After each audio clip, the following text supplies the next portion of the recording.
Hello guys. Welcome to my channel. My name is Miracle, Mimi for short. If this is the first time you see my beautiful face, you're welcome. So today is about Nikki Haley, and this short clip is coming from Black Conservatives, and it said Harris Faulker set delusional Nikki Haley straight with reality check after unhinged Trump rant. Hmm. Let's check this video out. Stay in the race. I want to tell you, I know you're busy, you had a rally tonight. I feel a lot better after talking to you personally. I just want to say, you keep going, please. I will, remind everybody in all of these primaries coming up, if you're a general election voter, you're given a choice. You vote in a primary, you make your choice. We need everybody to go out and make their choice. We're going to do this. After South Carolina, I'm headed to Michigan. From there, we're going to all the Super Tuesday states. I'm not moving. I am going to continue to fight for this country as long as Americans want me to fight. And so we're going to continue to do it, and we're going to make everybody proud in the process. So I hope your listeners and viewers will go to NikkiHaley.com and join us. All right, guys, so we got to talk about Nikki Haley, who I believe is getting more delusional the closer that it gets to the South Carolina primary, her home state that she almost certainly is going to lose, okay? And while she's being asked questions about race on platforms like CNN by Charles Barkley, who seems to want to vote for Nikki Haley, See, guys, anyone who will vote for Nikki Haley is somehow incomprehensible to me. That's why I think about it. Seriously. actually is talking to Nikki Haley about things that I think actually really matters. Like, for example, why is she still in the race, considering how she doesn't have a shot at winning at all, okay? And about her foreign policy. I think that if you're going to talk to Nikki Haley about anything, it shouldn't be race, okay? It should really be about why are you actively working against the Republican Party by making the sure nominee use campaign funds to continue to campaign against you, even though you don't have a chance. And also, again, what about your foreign policy? Why are you criticizing Trump on foreign policy when it comes to Ukraine and Putin when Trump has shown that he's no real friend of Putin when it comes to Putin feeling like he can just invade whatever country he wants when Trump was in office? And she's going to get pressed on this. She's going to get set straight, actually, by Harris Faulkner multiple times throughout this interview when it comes to some of these key topics that the mainstream liberal media refuses to talk to Nikki Haley about. So without further ado, I actually want to go ahead and play the clip of Harris Faulkner giving Nikki Haley a reality check when it comes to her chances of winning the GOP primary, and why the hell is she still in the race. Take a look. Showed a lot of polls in the front. The one you should have showed was the Marquette poll that just came out that shows that Trump and Biden are margin of error. We're going to once again be biting our nails wondering if Trump can pull it off, and he can't. I defeat Joe Biden by 18 points in the Marquette poll. The thing is, we have to make sure that we can win. We want to do all these changes in our country. None of those changes matter if we can't beat Biden. And we've got to get that done. And that's why these primaries matter, is we can talk about who we like all day long. But at the end of the day, if who you like can't win, then we're in a whole ball of mess, and we cannot take 4 more years of Joe Biden. How do you get there? This Saturday, the primary. How do you get there beyond this state when you haven't won a state yet? How do you win your first state? I mean, it's amazing to say I haven't won a state yet. You've only had 3 states that have voted. Well, it's not amazing. We need to South go ahead and let Carolina's these winner states take all. I mean, we need to let she's going to these pick up more delegates. South Carolinians have not voted yet. South Carolinians have not voted yet. Fair. Look, if you and everybody else tells me to get out of this race, I'm not telling you anything. It will be the longest general election race in history. Keep in mind, 70% of Americans have said they don't want Trump or Biden. They are the most disliked politicians in America. 60% of Americans have said Donald Trump's too old and Joe Biden's too old to run for president. We have to win, and we need a new generational leader that can put in 8 years of hard work, day and night, making sure we get things done. No drama, no vendettas, just results for the American people. I'm determined to go to every single state and give people the right. If 70% don't want Trump or Biden, let them have another option. Let's let them vote. Let's let this play out. 10 days after South Carolina, 20 plus states and territories will.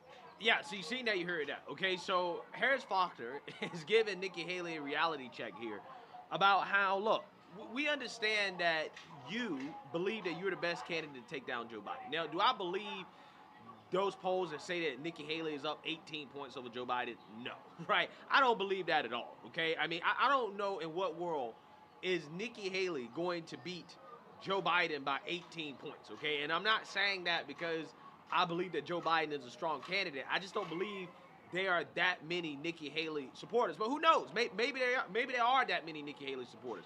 I just personally don't believe it, okay? I believe that some of those polls have to be flawed, okay? Because I just do not believe that Nikki Haley has that much support, okay? Because if she did have that much support, you would think that she would be doing better in the Republican primary, okay? It seems as if, I don't know, maybe Democrats like Nikki Haley more than Joe Biden. Maybe that could be it. And that says a lot about Nikki Haley, because I personally don't believe that a Nikki Haley presidency would be all that much different than a Joe Biden presidency, especially when you're talking about foreign policy, okay? Nikki Haley's foreign policy is the exact same foreign policy as Joe Biden's foreign policy, okay? So I don't think it would be that different. But I think the point that Harris is trying to make to Nikki is that, yes, you can come out here all day and talk about how you're the best general election candidate, which I'm not even sure if I believe that, but let's just take her word for it.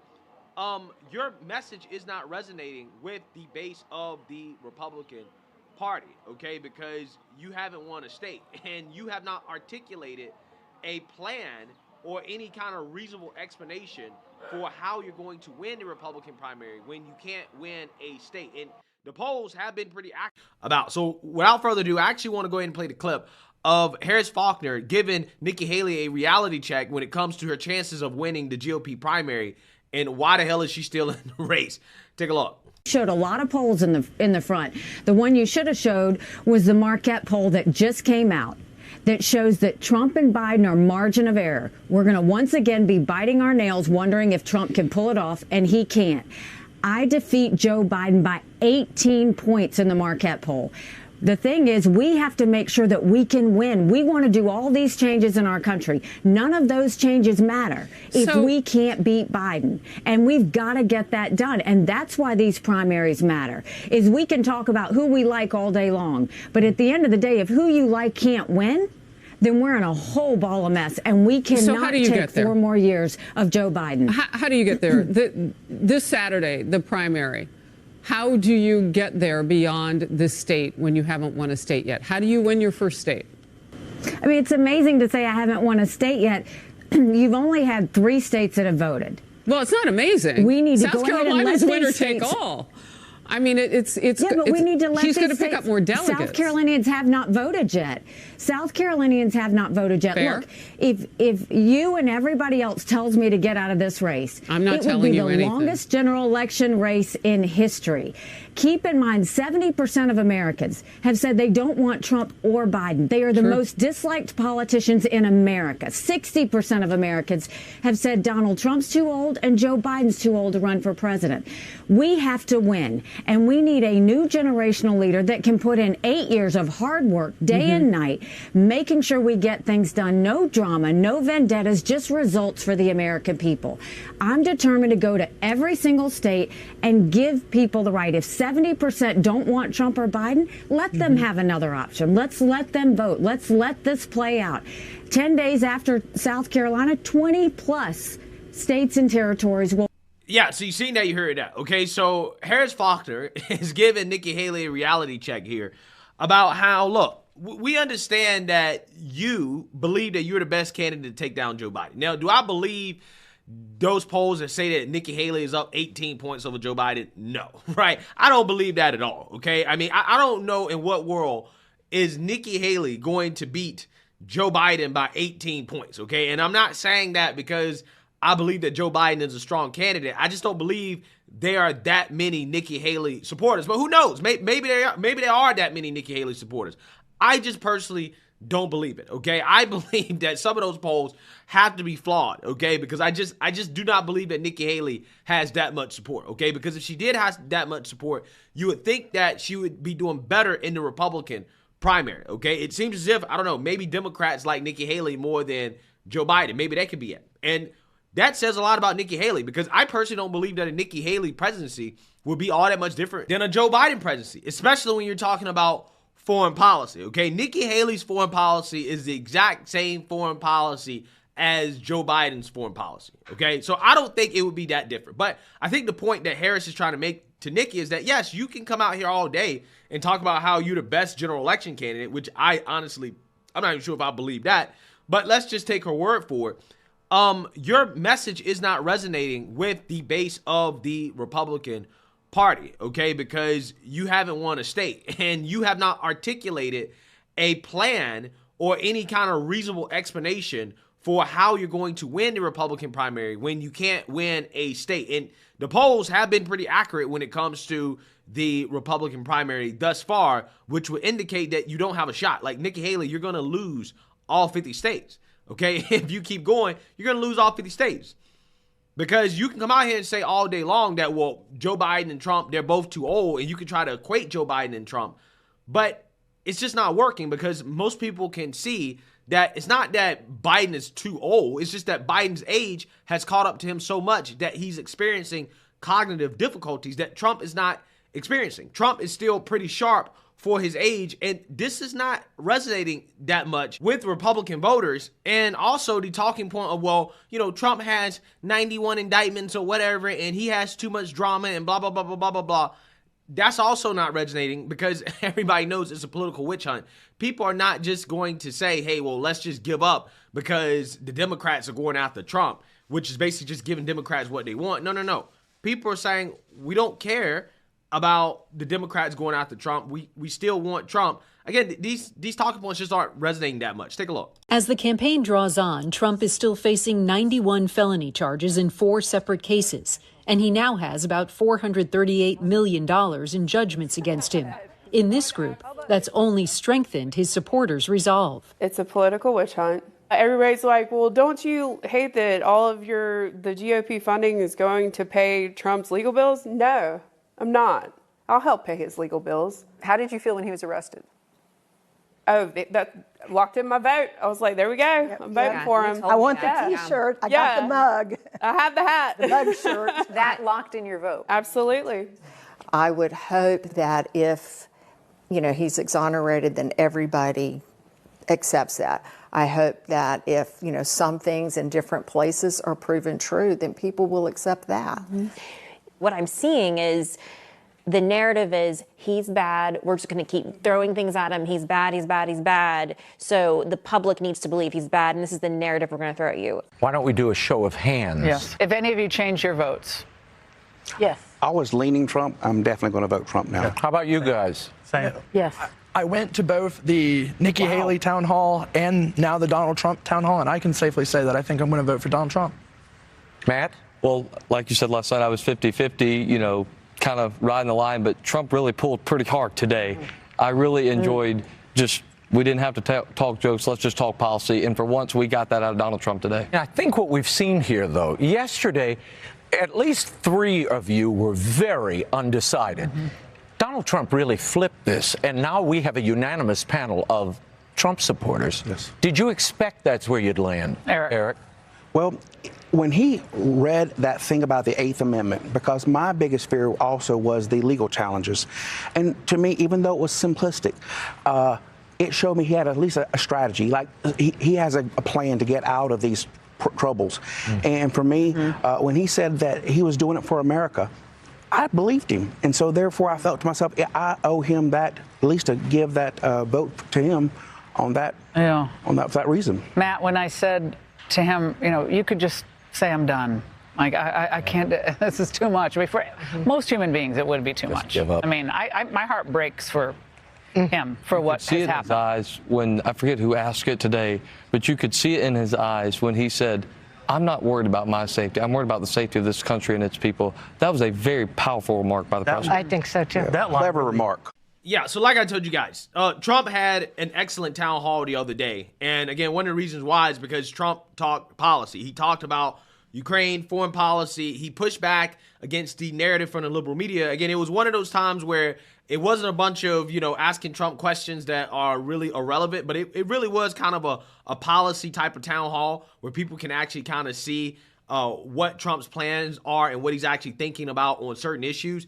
And that's why I said I think it went pretty well for him, okay? And it turns out that town hall has helped kind of solidify his support when it comes to people who are on defense, which is, again, bad news for Nikki Haley, okay? Terrible news for Nikki Haley going into South Carolina. So, again, Nikki Haley was asked about foreign policy, particularly this issue of Ukraine, and she goes with the MSNBC, CNN, Democrat talking points that somehow, some way, Trump is asset of Putin, and that he is supporting a dictator, and, yada, yada, yada, okay? And Harris Faulker, once again, is going to give Nikki Haley a reality check when it comes to this issue of Trump, Putin, Russia, Ukraine. Take a look.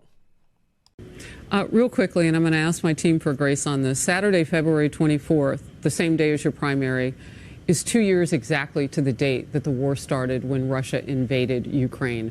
I'm wondering, with 48% of Americans in a recent poll saying that they thought we didn't need to spend more, that we've spent too much already, they wanted to know exactly where the dollars are going to Ukraine. With that kind of headwind, you have advocated for continued aid for Ukraine. Can you make that case, and can you convince people to see it your way? Well, first of all, I think we should never govern by the polls. I think we need to tell people the hard truths. I blame Joe Biden because he has never once told the American people why they should care about Ukraine. And I think we have to look at the fact that I don't think we should give cash to any country, friend or enemy, because you can't follow it and you can't hold it accountable. But in this situation, the reason it matters so much, Harris, is because Putin has said once he takes Ukraine, Poland and the Baltics are next. Those are NATO countries. That immediately puts America at war. This is about preventing war. We should give them the equipment and ammunition they need to win. It is only 3.5% of our defense budget, and it saves us in the long run from having to send more resources or any of our men and women to do that. We don't want war. We've got to prevent it. And I'll tell you what was really dangerous is you had Donald Trump go and say that he would side with Putin over those NATO countries that aren't pulling their weight. And he even doubled down and said he would encourage Putin to invade those countries that aren't pulling their weight. We can't have that kind of language when he goes off script from a teleprompter, because you've got to look at the fact that Trump just sided with a thug that kills his political opponents. He just sided with a man who goes and arrests American journalists and holds them hostage. He sided with him over the allies who stood with us at 9/11. Ambassador, I understand that you take it that way and that's what you heard. And we'll have to see how all of this plays out. This president didn't have an invasion by Putin on his watch, the only one in recent presidents. So there is that to be said about it. I can't wait for you to debate him or somebody along the way to give Americans you say deserve that choice. And you're right about that. But we'll see. You got to win a state. And we'll be watching on Saturday. And he should debate. He should debate. He should answer these questions about Ukraine. He should answer questions about Social Security and why he wants to cut benefits. He should answer questions about raising taxes. Those matter. You and I always have a spirited talk. I'm so grateful for your time. Thank you very much. Good to see you. Thanks so much. Go to NikkiHaley.com. Yeah, so I'm not sure if you guys picked up on that little cheap shot that Nikki Haley threw in there at the end, where she basically accused Trump of wanting to cut Social Security, which is not true. Actually, I mean, she's the one that actually is trying to raise the retirement age and do all this stuff to Social Security that she knows is not popular. And I'm not saying it's not necessary. I'm just saying she knows it's not that popular. I just think that it's so funny how she tried to kind of throw that on Trump, even though that's kind of her position, right? I think that she's a lot more closer to that than Trump is. But again, Harris Faulker, right, at the end there, threw a little shot in at Nikki Haley saying, well, yeah, you got to win a state. Right? Let's see if you can win a state. Okay. And also on top of that, you're saying all this stuff about Trump, I guess, supporting Putin or whatever, which again, this is a Democrat Party talking point.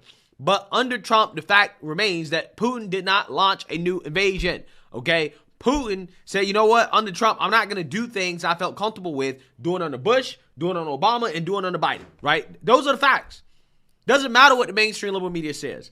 Under Trump, these dictators knew that you could not try him, okay? And if you tried Trump, there would be consequences, right? Just ask Iran and General Soleimani, right? How did that work out, right? There were consequences when you tried Trump, okay? They saw that Trump did that, okay? And he threw up the American flag like the set, and they said, okay, this guy's serious, okay? This guy is not effing around, okay?